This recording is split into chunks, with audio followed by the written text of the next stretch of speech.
আসসালামু আলাইকুম ওয়া রাহমাতুল্লাহি ওয়া বারাকাতুহু। যারা যেখান থেকে বুড়িগঙ্গা টিভির কল্যাণময় রমাদান অনুষ্ঠান দেখছেন, আপনাদের সকলকে জানাচ্ছি আন্তরিক মুবারকবাদ। সুপ্রিয় দর্শক, দেখতে দেখতে পবিত্র মাহে রমজানুল মুবারকের 29টি রোজা বিদায়ের লগ্নে। যদি আজ চাঁদ ওঠে, আগামীকাল হবে পবিত্র ঈদ উল ফিতর, ঈদ মুবারক।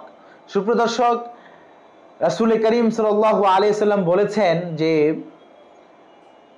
4টি রাত খুবই গুরুত্বপূর্ণ রাত। এই রাতে আল্লাহ সুবহানাহু ওয়া তাআলা তার বান্দাদেরকে ক্ষমা করে দেয়।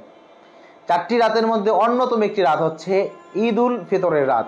হাদিস শরীফের মধ্যে এসেছে, রাসূল করিম সাল্লাল্লাহু আলাইহি সাল্লাম বলেছেন 4টি রাত হচ্ছে: 1 শবে বরাতের রাত, 2 শবে কদরের রাত, 3 ঈদ উল ফিতরের রাত, 4 ঈদ উল আজহার রাত। আজ যদি চাঁদ উঠে, তাহলে আমাদের সামনে যে রাতটি অতিবাহিত করতে যাচ্ছে, সেই রাতটি হচ্ছে পবিত্র শবে কদরের পরে পবিত্র ঈদ উল ফিতরের রাত। এই রাতে আল্লাহ সুবহানাহু ওয়া তাআলার দরবারে যদি তওবা করা হয়, আল্লাহ রাব্বুল আলামিন তাদের এই গুনাহগুলো ক্ষমা করে দিবেন। মুহূর্তকে আরো বিশেষ করে তুলতে পারজোয়ার শাহী পোলাও ঘর, রাজকীয় স্বাদ এখন আপনার হাতের নাগালেই। আল্লাহ রাব্বুল আলামিনের কাছে যদি কিছু চাওয়া হয়, আল্লাহ সুবহানাহু ওয়া তাআলা বান্দার মনের আশা কবুল আর মঞ্জুর করে নেবে। দেখুন, আল্লাহ সুবহানাহু ওয়া তাআলা বলেছেন, লা তাকনাতু মির রাহমাতিল্লাহ, বান্দা তোমরা আমার রহমত থেকে নিরাশ হয়ো না। সুপ্রিয় দর্শক, আমরা আল্লাহর রহমত থেকে কখনো নিরাশ হব না। এই রাতকে আমরা কাজে লাগাবো। ঈদ উল ফিতরের রাতে আমরা আনন্দ ফুর্তি মেহেদিতে ব্যস্ত থাকি, বাজারে ব্যস্ত থাকি, মার্কেটে ব্যস্ত থাকি। আসলে আমাদের মার্কেট এবং মেহেদি লাগানোতে ব্যস্ত থাকা যাবে না। এই রাতটি হাতে তাসবিহ নিয়ে বসতে হবে। এই রাতের অতিরিক্ত নামাজ আদায় করতে হবে।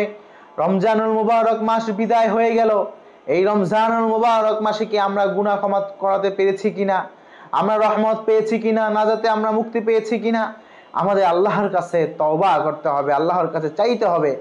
দেখুন, শেষ সময়ে যখন ঘন্টা বেজে যায়, যখন রেল ছেড়ে দেয়, যখন গাড়ি ছেড়ে দেয়, তখন আমরা দৌড়িয়ে গাড়িতে উঠি, দৌড়িয়ে আমরা লঞ্চ কিংবা আমরা ট্রেনে উঠি। আমাদের মাঝ থেকে অল্প কিছুক্ষণ সময়ের পর পবিত্র মাহে রমজানুল মুবারক মাস বিদায় হয়ে যাবে। আগামী রমজান কি আমরা পাবো কিনা, আগামী রমজান আমাদের ভাগ্যে জুটবে কিনা। গত রমজানে কত মানুষই আমাদের মাঝে ছিল, কিন্তু এই রমজানে তারা আমাদের মাঝে নেই। আগামী রমজানেও আমাদের মাঝ থেকে অনেকে বিদায় হয়ে অন্ধকার কবরের ময়দানে চলে যাবে। এই কথা ভেবে এই রাতকে, অর্থাৎ ঈদ উল ফিতরের রাতকে আমাদের কাজে লাগাতে হবে। বেশি বেশি করে নফল নামাজ, বেশি বেশি করে তাসবিহ, বেশি বেশি করে দুরুদ শরীফ, বেশি বেশি করে ইস্তেগফার যদি আমরা পড়তে পারি, আল্লাহর কাছে যদি 2টি হাত তুলে বলতে পারি, রব্বুল আলামিন, যেভাবে রমজানে রোজা রাখার কথা ছিল আমরা রাখতে পারিনি, আল্লাহ আমাদের রোজাগুলোকে কবুল আর মঞ্জুর করে নাও। আল্লাহ সুবহানাহু ওয়া তাআলা যদি আমাদের রোজাকে কবুল করে নেয়, হতে পারে এই রোজার উসিলায়, আজকের এই রাতের উসিলায় আল্লাহ আমাদেরকে মাফ করে দিতে পারে। সুপ্রিয় দর্শক, আসুন না আমরা ব্যস্ত হয়ে পড়ি জায়নামাজে, আমরা ব্যস্ত হয়ে পড়ি ইবাদত বন্দিগিতে, সারাটি রাত আমরা অতিবাহিত করি। যদি রাত নাও জাগতে পারি, অন্তত পক্ষে এশারের নামাজ জামাতের সাথে আদায় করি, এরপর তাসবিহ তাহলিল করি, তাহাজ্জুদের নামাজ আমরা পড়ার চেষ্টা করি। আমরা ঈদের নামাজে দেখা যায় লাইনবদ্ধ হয়ে, সারিবদ্ধ হয়ে মানুষ ঈদের নামাজ আদায় করতে যাচ্ছে, অথচ ফজরের নামাজের সময় মসজিদগুলো ফাঁকা। ফরজ নামাজের সময় মানুষ নামাজ আদায় করে না, অথচ ঈদের নামাজে তারা আগে গিয়ে বসে থাকে। ভাই, ঈদের নামাজ কাদের জন্য? যে ব্যক্তি রমজানের রোজা রেখেছে, যে ব্যক্তি তাসবিহ তাহলিলে ব্যস্ত হয়েছে, ঈদের নামাজ তো তাদেরই জন্য, তারাই তো ঈদের নামাজ আদায় করবে। অথচ যারা রমজানের রোজাদার, যারা রমজানকে কাজে লাগালো, তাদেরই জন্য ঈদ। ঈদের নামাজ হচ্ছে শুকরিয়া আদায়ের নামাজ। এই রমজানে যে আল্লাহ রোজা রাখার তৌফিক করেছে, সেই জন্য ঈদের নামাজ আমরা আদায় করি। কিন্তু দেখা যায় আমরা ফজরের নামাজ আদায় করি না, আমরা ঈদের নামাজ নিয়ে ব্যস্ত হয়ে পড়েছি। ভাই আমার, আমরা যেভাবে ঈদের নামাজ আদায় করব, যেহেতু বছরের একটি দিন, যেভাবে আমরা ঈদের নামাজ আদায় করব, ঠিক তেমনি ফজরের নামাজটিও আমাদের আদায় করতে হবে জামাতের সাথে।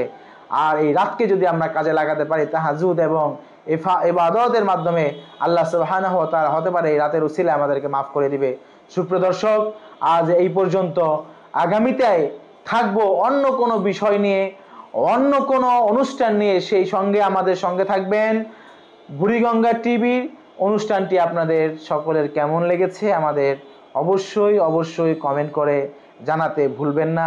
আপনাদের সকলকে, যারা আমাদের অনুষ্ঠান নিয়মিত দেখেছেন, আপনাদের সকলকে জানাই আন্তরিক মোবারকবাদ এবং ঈদ মোবারক। সবাই ভালো থাকুন, সুস্থ থাকুন।